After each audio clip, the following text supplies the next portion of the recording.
नासिल वाक़िया कंदासीं। सिंध जे मुख़्तलिफ़ शहरनि में किथे तेज़ त किथे हल्की बरसात जो सिलसिलो जारी आहे। कराची, नवाबशाह, लाड़काणो, कासी अहमद ऐं ॿिनि शहरनि में मींहं जो वसकारो शुरू थी वियो आहे।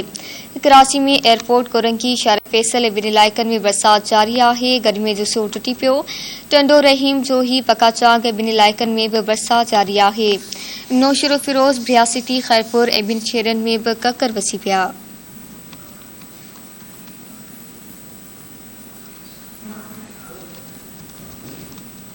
सिंध जे मुख़्तलिफ़ शहरनि में किथे तेज़ त किथे हल्की बरसात जो सिलसिलो जारी आहे। कराची, नवाबशाह, लाड़काणो, कासी अहमद ऐं ॿिनि शहरनि में मींहं जो वसकारो शुरू थी वियो आहे। कराची में एयरपोर्ट, कोरंगी, शार फैसल ऐं ॿिनि इलाइक़नि में बरसात जारी आहे। गर्मीअ जो ज़ोर टुटी पियो आहे।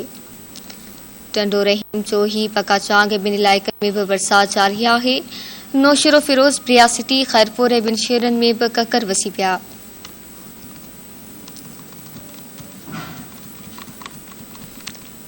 सिंध जे मुख़्तलिफ़ शहरनि में किथे तेज़ त किथे हल्की बरसात जो सिलसिलो जारी आहे। कराची, नवाबशाह, लाड़काणो, कासी अहमद ऐं ॿिनि शहरनि में मींहं जो वसकारो शुरू थी वियो आहे। कराची में एयरपोर्ट, कोरंगी, शार फैसल ऐं ॿिनि इलाइक़नि में बरसात जारी आहे। गर्मीअ जो ज़ोर टुटी पियो आहे। टंडो, रहीम, जोही, पकाचांग ऐं ॿिनि इलाइक़नि में बि बरसात जारी आहे। नौशरो, फिरोज़, ब्रियासिटी, खैरपुर ऐं ॿिनि शहरनि में बि ककर वसी पिया आहिनि।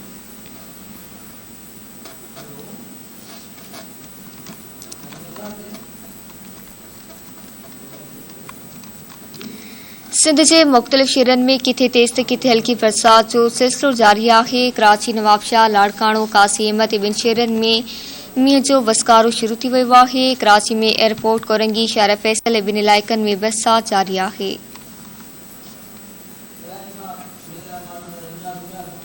कराची जी सूरत हाल मालूम कयूं था इमदाद सुमरा खां। जी इमदाद, आगाह कजो। जी बिल्कुल मारवी, कराची के मुख्तलिफ इलाक़नि में हिन वक्त वक़फ़े सां हल्की बरसात जो सिलसिलो जारी है। कराची के मुख्तलिफ इलाक़नि सदर, लियारी, माड़ीपुर, बलिया टाउन, औरंगी टाउन, शेरशाह ऐं ॿियनि मुख़्तलिफ़ इलाइक़नि में किथे हल्की त किथे तेज़ बरसात जो वसकारो जेको आहे उहो जारी आहे। जिन त बरसात खां पोइ बरसात जो पाणी जेको आहे उहो रोडनि रस्तनि ते भीजी वियो आहे। जिन त बलियात खाते पारां बरसात जो पाणी निकारण लाइ जेको आहे वॾियूं हैवी मशीनरियूं जेकी मुख़्तलिफ़ इलाइक़नि में पहुचायूं आहिनि। हिन वक़्तु खारादर वारे इलाइक़े में बलियात खाते पारां जेको आहे सो बरसात जो पाणी जेको आहे सो निकाल कयो पियो वञे।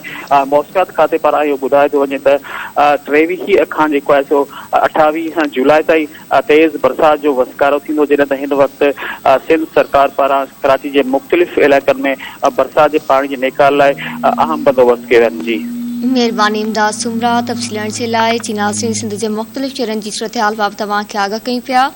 सिंध जे मुख़्तलिफ़ शहरनि में किथे तेज़ त किथे हल्की बरसात जो सिलसिलो जारी आहे। कराची, नवाबशाह, लाड़काणो, कासी अहमद ऐं ॿिनि शहरनि में मींहं जो वसकारो शुरू थी वियो आहे।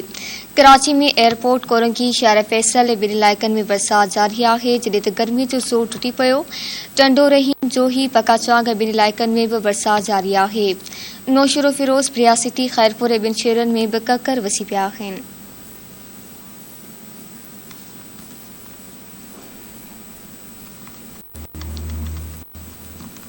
सिंध जे मुख़्तलिफ़ शहरनि जी सूरत हाल बाबति तव्हांखे आगाह कयूं पिया। सिंध जे मुख़्तलिफ़ शहरनि में किथे तेज़ त किथे हल्की बरसात जो सिलसिलो जारी आहे। कराची, नवाबशाह, लाड़काणो, कासी अहमद ऐं ॿिनि शहरनि में मींहं जो वसकारो शुरू थी वियो। कराची में एयरपोर्ट, कोरंगी, शार फैसल ऐं ॿिनि इलाइक़नि में बरसात जारी आहे। गर्मीअ जो ज़ोर टुटी पियो आहे। टंडो, रहीम, जोही, पकाचांग ऐं ॿिनि इलाइक़नि में बि बरसात जारी आहे। नौशरो, फिरोज़, ब्रियासिटी, खैरपुर ऐं ॿिनि शहरनि में बि ककर वसी पिया।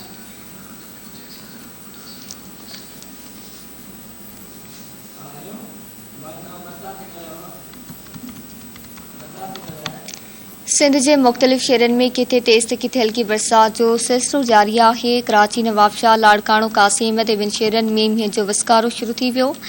कराची में एयरपोर्ट, कोरंगी, शार फैसल ऐं ॿिनि इलाइक़नि में बरसात जारी आहे। गर्मीअ जो ज़ोर टुटी पियो आहे। कराची मां तफ़सील मालूम कयूं था निज़ाम भुट्टो खां। जी निज़ाम, आगाह कजो।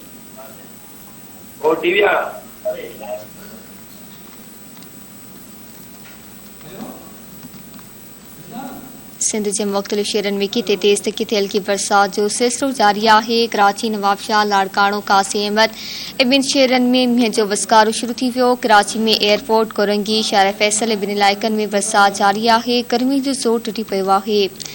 टंडो, रहीम, जोही, पकाचांग ॿिन इलाइक़नि में भी बरसात जारी है।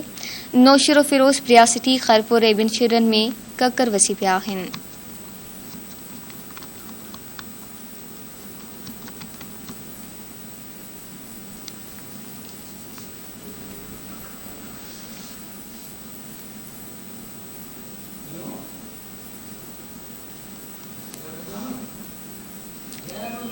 सिंध के मुख्तलिफ़ शहरन की सूरत-हाल अवां सां शेयर कई पिया। सिंध के मुख्तलिफ़ शहरन में किथे तेज़ तो किथे हल्की बरसात जो सिलसिलो जारी है। कराची, नवाबशाह, लाड़काणो, कासी अहमद ॿिन शहरन में मींहं जो वसकारो शुरू थी वियो।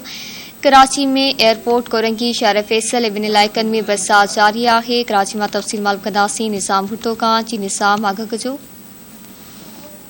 जी, कराची में अज बरसात जो नओं स्पेल जो है वो शुरू थी वियो है। तकरीबन अज सुबह जो 6:30 वगे का बरसात जो सिलसिलो शुरू थो, जो कोरंगी, लांडी, शाह सिजल और मॉडल कॉलोनी समेत मुख्तलिफ इलाक़नि में जो है वक्फे तेज़ हल्की बरसात जो वह तकरीबन 3 खां 4 कलाक जो है वह जारी रही, जे सबब जो रोड रस्ता हेठियां इलाक़ा जो बिल्कुल पानी हेठि अची विया।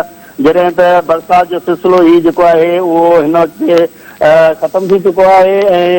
आसमान जो उहे कारा ककर मौजूद आहिनि। बरसात सबब जो इलाके में जिते जिते पानी बीठल है उते ज़िला इंतजामिया ऐं KMC DMC जा एहलकार जो उहे पानी निकालीअ जो है वो कम जारी रखी वेठा आहिनि। जॾहिं त बरसात जो सबब जो वो Zia colony, Bilal colony, Korangi, Mehran town ऐं ॿियनि इलाइक़नि में जो वो तकरीबन गोडे जो किथे किथे पानी जो है वो बीह है, जंहिं सबब इलाके वासी घरनि ताईं महदूद थी विया आहिनि।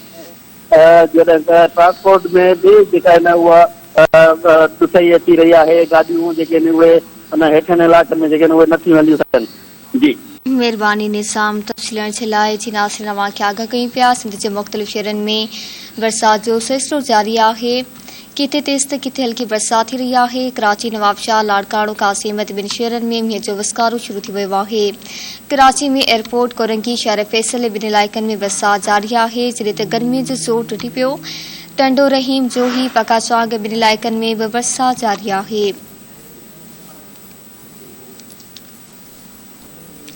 नौशरो, फिरोज, प्रियासिटी, खैरपुर ॿिन शहरन में भी ककर वसी पिया आहिनि। खबर अवां सां शेयर कई पिया। सिंध के मुख्तलिफ़ शहरन में किथे तेज़ तो किथे हल्की बरसात जो सिलसिलो जारी है।